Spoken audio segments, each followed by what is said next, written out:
에스겔 17장 우리 한 절씩 교독하도록 하시겠습니다. 여호와의 말씀이 내게 임하여 이르시되 인자야 너는 이스라엘 족속에게 수수께끼와 비유를 말하라.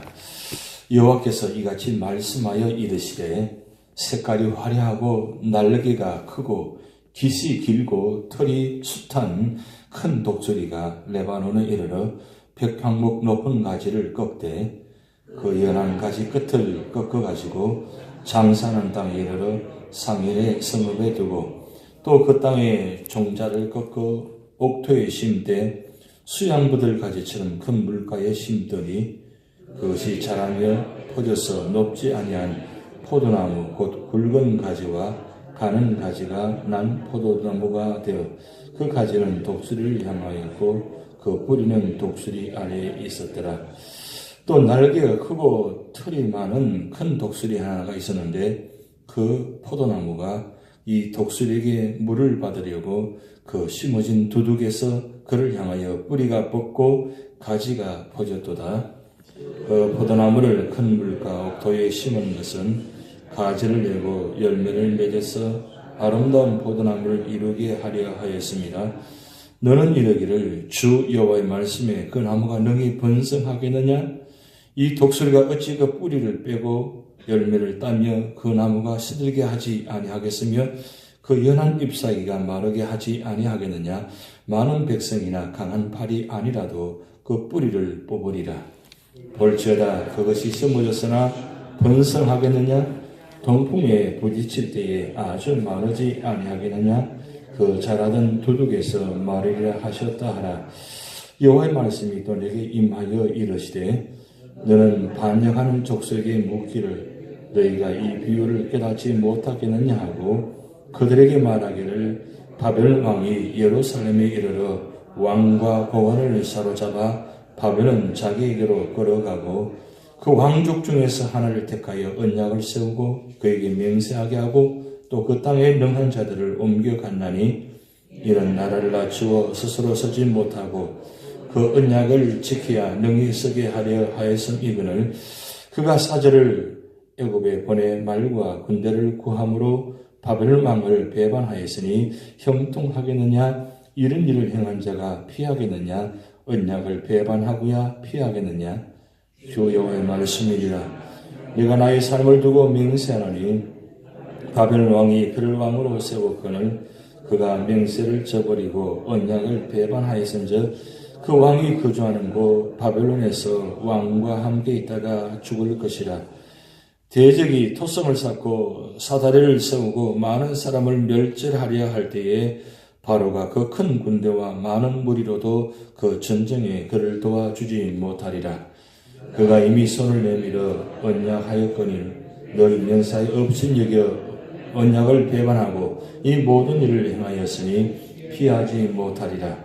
그러므로 주 여호와의 말씀이니라. 내가 나의 삶을 두고 맹세하노니 그가 내 맹세를 없인 여기고 내 언약을 배반하였은즉 내가 그 죄를 그 머리에 돌리되 그 위에 내 거물을 치며 내 올무에 걸리게 하여 끌고 바벨론으로 가서 나를 반역한 그 반역을 거기에서 심판할지며 그 모든 군대에서 도망한 자들은 다 칼에 엎드러질 것이요 그 남은 자는 사방으로 흩어지리니 나 여호와가 이것을 말한 줄을 너희가 알리라. 주 여호와께서 이같이 말씀하시되 내가 백향목 꼭대기에서 높은 가지를 꺾어다가 심으리라.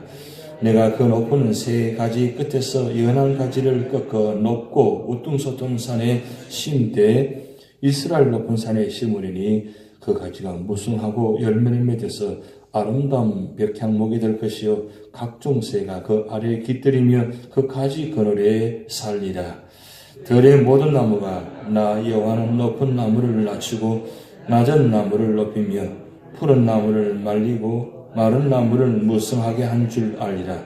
나 여호와가 말하고 이루느니라 하라. 아멘. 하나님께서 에스겔 선지를 통해서 지금 유다의 마지막 모습을 지금 비유로 말씀하고 있습니다. 그래서 1절부터 10절까지는 비유를 말씀하고 있고 11절부터 마지막 절까지는 비유를 해석한 말씀입니다.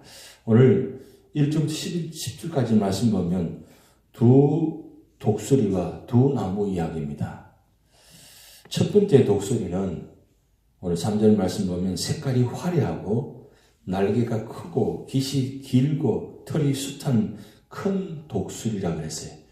이 독수리는 바벨론을 이야기합니다.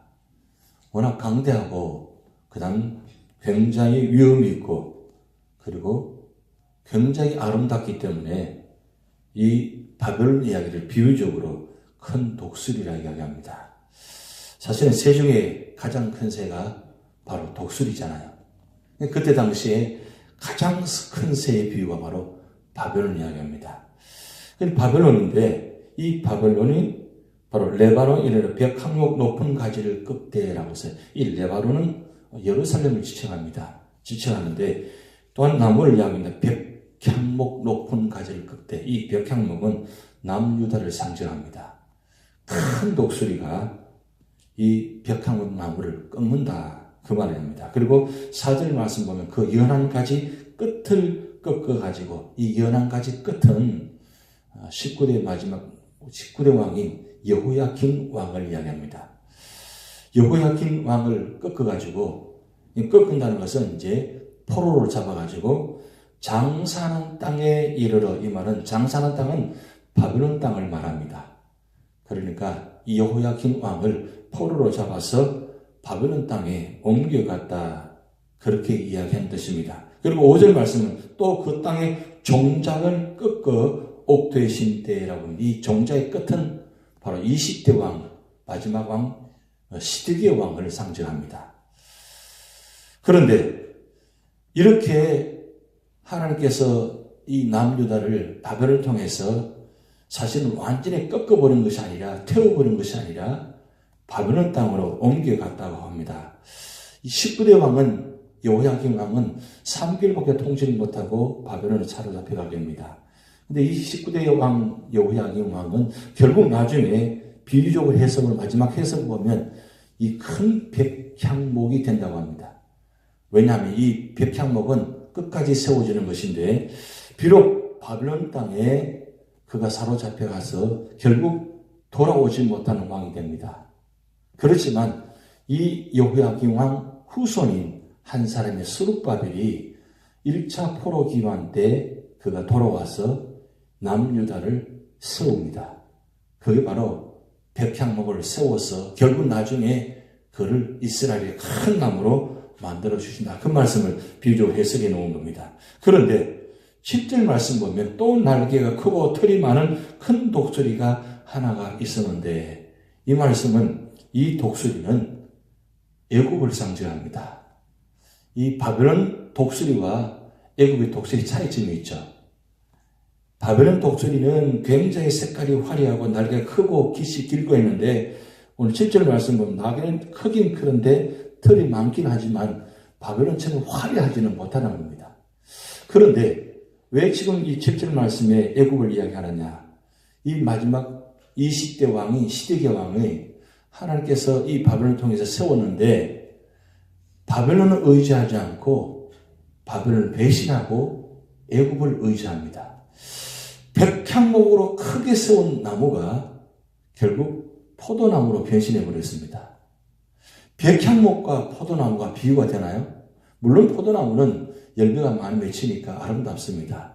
그런데 나무로 비유하면 벽향목과는 상대가 되지 않습니다. 사실 19대 왕까지는 이 벽향목을 상징하는 것은 남유다가 하나님 세우신 큰 나무로 세웠는데 20대 마지막 이 시드기야 왕이 와서는 이 포도나무로 전락해 버렸습니다. 그런데 이 포도나무가 결국 하나님께서 바벨을 통해서 의지하고 그 물가에 심기를 했는데 어떻게 됐습니까? 시드기야 왕이 바벨론을 의지하지 않고 애굽을 의지합니다. 애굽을 의지하는데 그 독수리 아래에 그 나무 아래에 심겨진다 할지라도 이 큰 나무 큰 역할을 하지만 사실 애굽은 결국 바벨론은 비유가 되지 않은 거죠. 물론 독수리도 독수리지만 독수리도 차이점이 있다는 거예요. 그래서 이 마지막 시드기야 왕이 애국을 의지하지만 그 애국도 결국 마지막 어떻게 됩니까? 바벨을 통해서 멸망을 당합니다. 결국은 무슨 말씀이냐? 하나님을 의지하지 않고 세상 나를 의지하고 그리고 하나님 말씀을 믿지 아니하고 결국 하나님 말씀을 배신하고 떠나버리면 결국은 다 말라 없어진다는 거죠. 결국 이 세상 나라는 어떤 것도 영원히 의지할 존재가 아니라는 겁니다.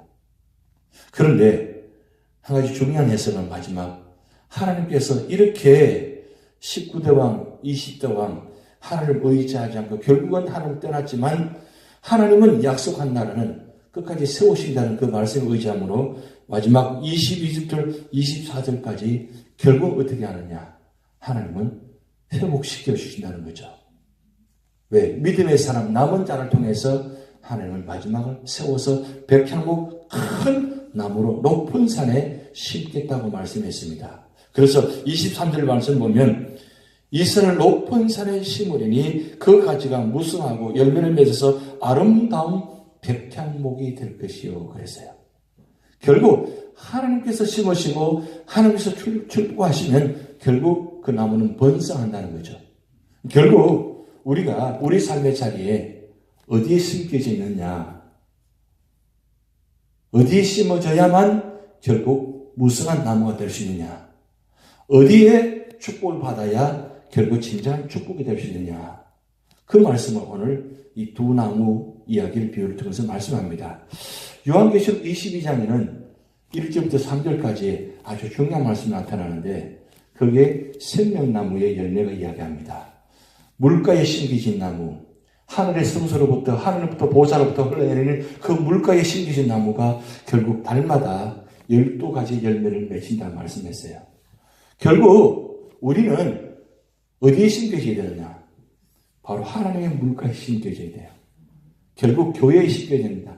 하나님께서 이 마지막 때에 세우신 이 교회에 우리가 심겨져서 위로부터 내려지는 하나님의 보좌로부터 흘리는 생수의 강을 물을 먹고 그 물을 먹은 나무가 결국 번성하게 되고 자라게 되고 그리고 가지가 많아지게 되고 그리고 많은 열매를 맺힌다는 것입니다. 결국 하나님의 성도는 하나님의 세우신 그 성소에 심겨져야 결국 가지가 번성하게 되고 열매가 많이 맺힌다는 것입니다. 오늘 여러분 어떤 삶의 자리든지 우리는 세상에 심기지 않고 하나님 말씀에 하나님의 성소에 심겨져야 됩니다. 그래서 그 뿌리로부터 결국 뭐예요? 영양공을 받아가지고 결국 그리고 성장하게 되고 열매를 많이 맺을 수 있다는 거죠. 오늘 우리 생각과 우리 마음이 언제나 하나님 말씀에 심겨지고 그 말씀부터 풍성히 연결되었어요. 그래서 요한복음 1장 14절 말씀이 육신이 되어 우리 가운데 거하시며 그 아버지 독생자의 영을 보니 은혜와 진리가 충만하더라.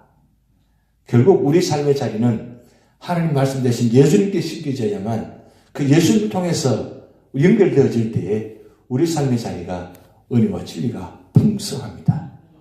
이 마지막 때에 오늘 11월 마지막 날입니다.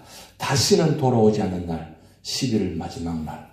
이제 내일이면 12월 첫 날이 됩니다. 교회로는 내일부터가 사실은 1년의 시작입니다. 이제 12월 첫 주, 대학의 첫 주가 시작됩니다. 앞에 이제 추리를 이제 세웠는데 저 추리는 자동으로 만들어놨어요. 불이 이제 오후 5시가 되면 켜지고 아침 7시가 되면 꺼집니다. 자동으로 조절되어 있어요. 저는 그걸 보면서 불이 켜질 때는 좋잖아요. 근데 불이 꺼지면 어때요? 그냥 원모습으로 돌아옵니다. 그러면 영원히 꺼지지 않는 불이 세워져야 되잖아요. 우리는 예수님 안에 있을 때 영원히 꺼지지 않는 불이 되는 겁니다. 성령께서 우리 안에 살아 역사하시고 우리 삶에 인도하셔야 영원히 꺼지지 않는 불이 됩니다. 이제 성령을 의지하지 않고 내가 세상을 의지하면 이 불이 꺼져버립니다. 자동으로 꺼지지 않기를 바랍니다.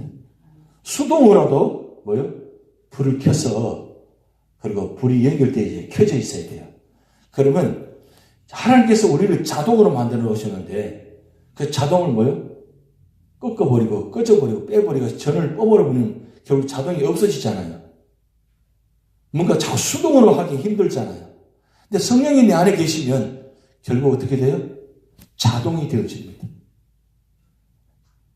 나도 모르게 힘들 때 자동으로 켜져야 되고 자동으로 이끌림 받아야 되잖아요. 그런데 자꾸 내가 내 힘으로 하려고 해보세요. 얼마나 힘듭니까? 결국 우리 말씀이 잘 있다는 것은, 찬송이 잘 있다는 것은 하나님과 연결되어야 된다는 뜻입니다. 성령께서 우리 안에 계십니다. 성령의 불이 밝혀져서 여러분의 삶의 자리에 환히 밝혀져서 온 세상을 어둠을 몰아내고, 그리고 여러분의 삶의 자리 가는마다 주님의 빛이 비춰져서 가지고 세상을 소망을 주는 그런 불이 되시기 바랍니다. 다 같이 기도하시겠습니다. 하늘에 계신 우리 아버지여, 이름이 거룩히 여김을 받으시오며 나라의 임하옵시며 뜻이 하늘에서 이룬 것 같이 땅에서 이루어지이다. 오늘날 우리에게 일용할 양식을 주옵시고 우리가 우리에게 죄진자를 사하여 준 것 같이 우리 죄를 사하여 주옵시고 우리를 시험에 들게 하지 마옵시고 다만 악에서 구하옵소서. 대견하나와 번서와 영광이 아버지께 영원히 이사옵나이다. 아멘.